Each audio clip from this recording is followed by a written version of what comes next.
Your favorite rapper debatable, condoning all types of behavior that we don't cater to. I ain't concerned with what a hater do. You say my name is through them aliens and bring them lasers through. Tell me what a quarter course. Shooters at the corridor. 44's for the force, 48 corner board. Yo, it's Mumba Benji, representing Vindicati and Vindicati Gold. Shout out Black Mass Media. Y'all subscribe right now.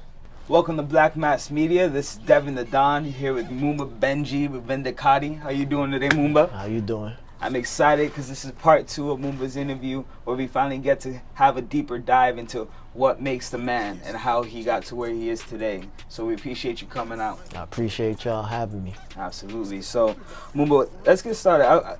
First off, tell us where you're from. Tell us a little bit about who you are as a person.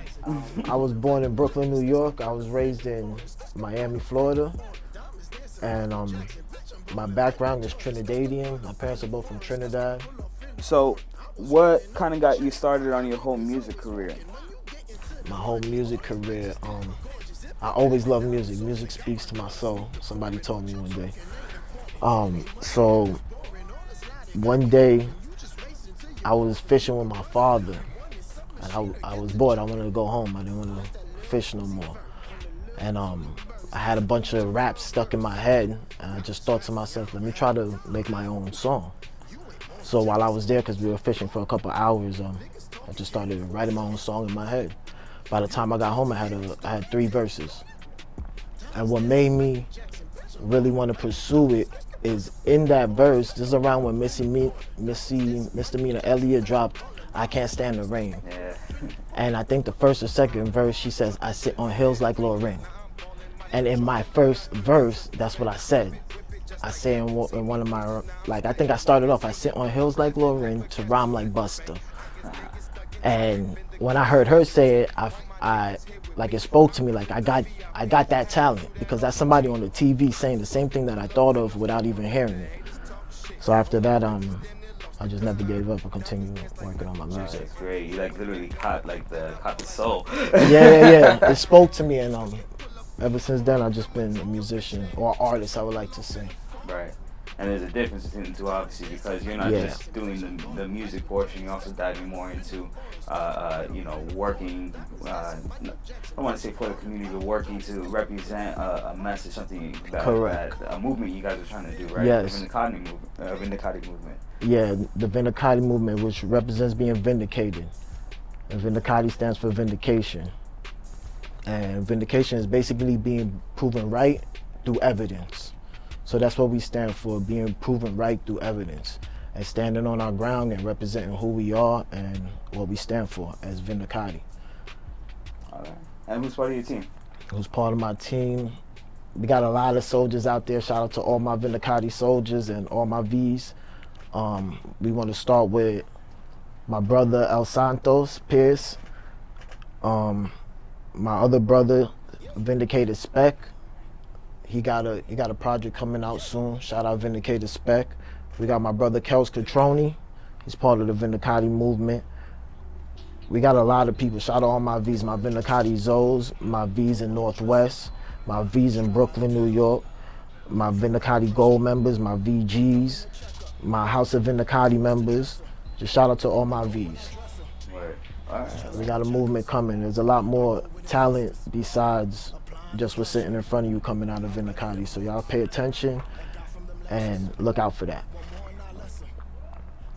So what sparked the whole movement? What is it that you guys are pushing to do? I think we're pushing to make a change for the positive and to bring back stand-up men and just the morals, because I think as a society we're kind of getting lost in the distraction. So I think we're trying to bring back the morals of what we really came here as humans to do. Okay, that's good. So you guys have certain principles and stuff like that you stand for? I think everybody governs themselves because everybody has their own path, but it's a brotherhood, so we're gonna have tough love and we're gonna let each other know how we feel about things, so iron can sharpen iron, and we can build like that. So it's not nobody leading nobody, it's everybody standing side by side and helping each other get to the next level. Right. Wow. as a unit. See, that's exactly what it's about, you know. And it's funny because, again, this is a consistent theme, you know. It's about coming together and pulling, you know, together people who have that talent, have that drive, have that passion, and bring them into one space where they can excel. You know, everybody can feed off the other, and that's because exactly everybody it. has a purpose. Exactly, and that's the movement, man. That's how you guys are doing it. I love it. I That's appreciate awesome. that. I respect. I appreciate that. So, let's get back towards Mumba now. So, tell me about like some of your favorite tracks. Like, what inspired you to make the music that you're making, and why do you think that the songs that you know you've made, or what are some of the best songs that you've made? I have like two different styles. Okay. I have a style where it's more conscious and it's more about uplifting, and then I have a style where we out here trying to make money and trying to do what we got to do to survive. So it's called thumb up music, correct? That's my style. It's called a thumb up music. And then I have my other style, which is called meta-lyrical, which is like metaphysical but meta-lyrical, because metaphysical means deeper than the physical, or meta-lyrical means deeper than the lyrical. I see. So it's for the message. So my personal favorite type of music that I make is the meta-lyrical, because that's me speaking from my soul. As far as the thumb up music, it's not that it's me speaking. It's not that I'm not speaking from my soul, but it's more of a materialistic type of thing. And I think what defines me more is a spiritual vibe than a material vibe. So I would say my meta-lyrical music.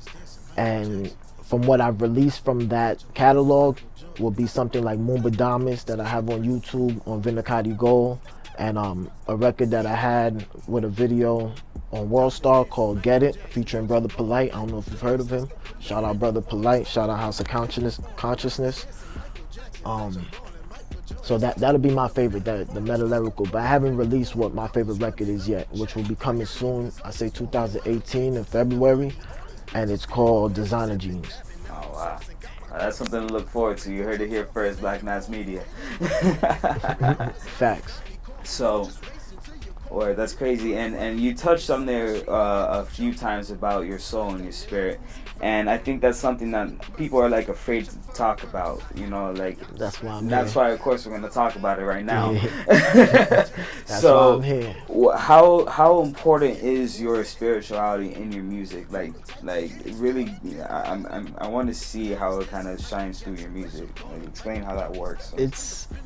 I believe it's everything to my music. Because I believe music speaks to the soul, so that's how I started. It spoke to my soul. It was deeper than just me seeing an idol on TV and wanting to be like him. It was deeper than that with me. It was me actually having the love for music and art, period. So it's a way for me to express myself. It's a therapy for me. So it soothes my soul and it keeps me balanced in my everyday life. So that I feel like it plays a major role. It goes hand in hand in my path, because that might not speak for everybody, but I'm speaking for me. And in my path, it plays a major role. And what are some of the things that you do to like develop your soul or develop your spirit, like to keep it up? You know, because like for me, I'm a spiritual person too, and you know, in order to maintain yourself on a higher level of spirituality that you would want to achieve, it takes a lot of work and a lot of things that you have to do. But on the other side, I mean, like, you know, everybody has their own way of getting to that spot. Yes. Too. So what are some of the things that you do to get you in that zone? It's been a long journey to get here. I would say everything from a diet to watching what, and when I say diet, I don't mean just your food. I know some people probably seen that Instagram clip going around where he's speaking on a diet is even what you intake and what you see, what you're looking at, what the type of people you allow around you. So I constantly criticize my surroundings to see what's better for me, and who's around me for who's around me sincerely, who's genuine and who really cares, instead of just having people around just to be around you. Right. So that's one thing I do. I meditate. I take the time when I'm by myself to reflect, and Music. Music, right? Music. And the music helps me a lot because, like I said, it's therapy for me. So I get to express myself, and certain things that I can express in my music, I don't always get to tell people in conversations. So a lot of people get to see a different side of me, and they're able to kind of see the deeper side of me that they might not have seen if I didn't do music. Right. So I think music plays a big part in that too, and me building my soul and my spirituality, to be honest. Well, let me ask you then, because for somebody who has such a strong spiritual standpoint, someone who has so much, emphasis and so much spirit, what do you think about like a lot of the music that comes out today on the mainstream? Because I mean, I feel like it's ridiculous because there's a lot of artists who have a spirit, who have a soul, who use their music as a way of freedom, a way of fulfilling themselves. Yet we get shot out and shined out from a lot of these people who are up there for what, for money. Well, that'll go to certain people with certain agendas, and it's to suppress it back to the soul. It's to suppress these individuals, so they don't want. If they put out more positive music, it's going to be more uplifting to people. And when people become more uplifting, they're no longer dependent. They become more independent. And when you become more independent, you begin to depend on self more. This society and this structure that we're living in starts to crumble, in a sense, because or actually maybe not crumble, but the tables turn. Because now the coins start shifting. You're no longer becoming a consumer. You're no longer a consumer. You're now starting to become an entrepreneur, which is something you see every day now. That's why everybody's printing shirts, printing hats, and doing what they can, from making jewelry to whatever they can to be self-sufficient. And when that gets out to the masses and it becomes a thing that the masses does, the powers that be are in trouble, and that's what they're scared of, and that's what they're trying to prevent. Shopping jewels, man. See, you're telling me that there are secret agendas in the world that utilize the mainstream music that we hear today on the radio and every little time we turn around, and they use it to keep us in the mentality of dependence versus the individual mindset that comes from the people who speak from the heart. Yes, I totally agree on that. And that's crazy. That's what I'm telling you. You heard it here first. Black Mass Media. Mumba Benji, Nakati, my soul and my body. Absolutely. So, all right, that's what's up. So Mumba, I'm 100% with you right now, and I can't wait to hear how you're gonna be progressing your career. Tell us about some of the projects that you have going on right now. All right, I got an album out right now called Line of Mumba. You can purchase it on a lot of platforms, from Amazon to iTunes. It's also on YouTube if you want to check it out for free. You can go ahead and check it out for free. You're going to want to buy it. You're going to want it in your phone. You're going to want that shit. You're going to want it. Just buy it. But you can still check it out for free. You feel me? It's not always about the money. It's about getting me out there and you listening to my music and hearing my message. That's number one. Number one. The money will come after. I'm not worried about it. So I got that. I got a mixtape coming out. 420. I got a mixtape coming out called Dopamine.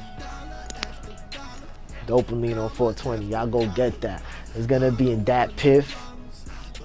It's gonna be my mixtape, live mixtapes. I'm gonna have it on YouTube, on my YouTube channel, Vinakati Go.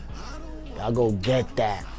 I got a couple of videos out right now on my channel that are doing some numbers. Those records are gonna be on there, from Gold on the Dresser to The Message. What else I got out? MJ doing numbers. I didn't shoot a video for that, but it's been surfacing in the streets. A lot of people like it, so MJ's gonna be on there. Y'all go get that, man. Dopamine, Vinakati Go, Mumba Benji. Word. It's awesome. 420. 420. Best time. Best time, you know what I'm saying?